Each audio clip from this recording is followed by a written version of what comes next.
Hello, I am Max Rassega. Welcome to the Boardman Community Report. Our guest today is Mark Luke.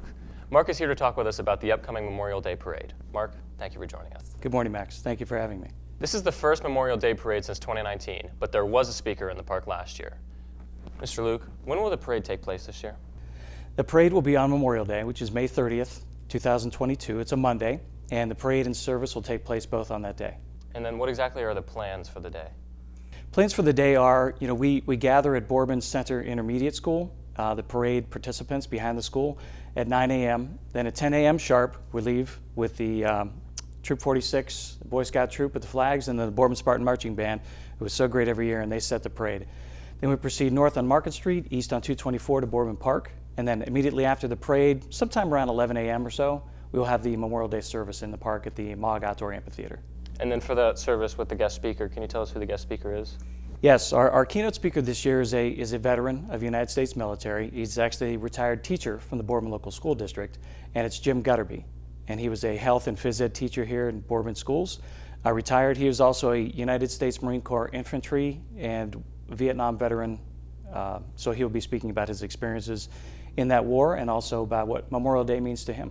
Okay, and then for the parade, what groups or organizations are usually involved, and are there any new ones that you're anticipating for this year? Well, it's going to be interesting this year because we haven't had it for 2 years, so we're very excited to be back. Normally we have, like we said, the Boy Scouts, we have the school district, you have the Boardman Spartan Marching Band, which is terrific, and people just love to see them, and they love to perform, so they're happy to be back. And we also have veterans units that come in that contact us. We have other organizations like dance schools and individual schools within our school district come out. We have old cars, they come out and drive around. We have multiple Boy Scout troops that come out, and local organizations like fraternal organizations like Kiwanis and Rotary and Masons that come out like that as well. And sometimes people just come out because they want to ride. We have kids that come out and decorate their bikes and ride them in the parade because they want to. And parades are kind of Americana as well, but this is a special day. Memorial Day is a special remembrance for us. So those are some of the units that will be joining us.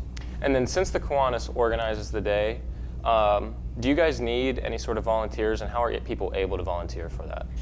Well, people can volunteer. We try to keep it as tight as possible with the volunteers just because it's a large event and it's very controlled.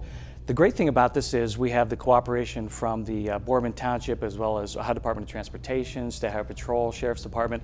So they keep things organized as well as along the parade route. And then once we get to the park takes things over. So if people want to volunteer, they can contact me, and I'll leave you my contact information as well. And if they want to volunteer, we can figure something out for them. This sounds like a great way to come back with a good, exciting event. And lastly, I just want to ask, is there anything you want to cover that we weren't able to yet today?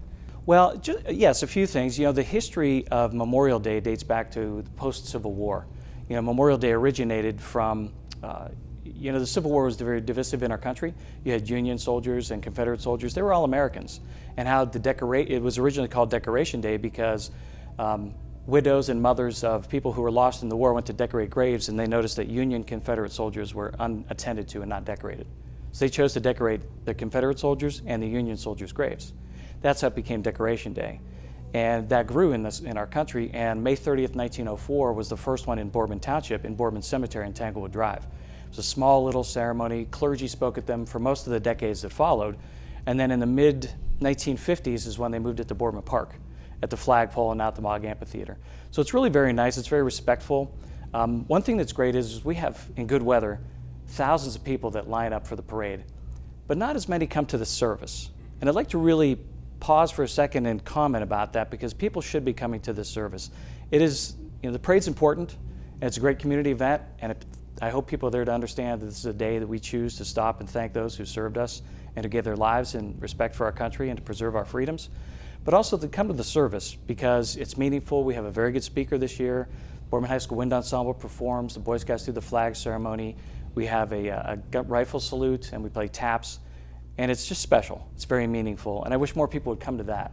So if we could promote that a little bit more, that would be fantastic. Certainly. Well, I want to thank you once again for joining us today. Thank you for your time. That's all for today. I'm Max Rassega from BSTN, and I look forward to seeing you all at the parade and the ceremony. Have a great day.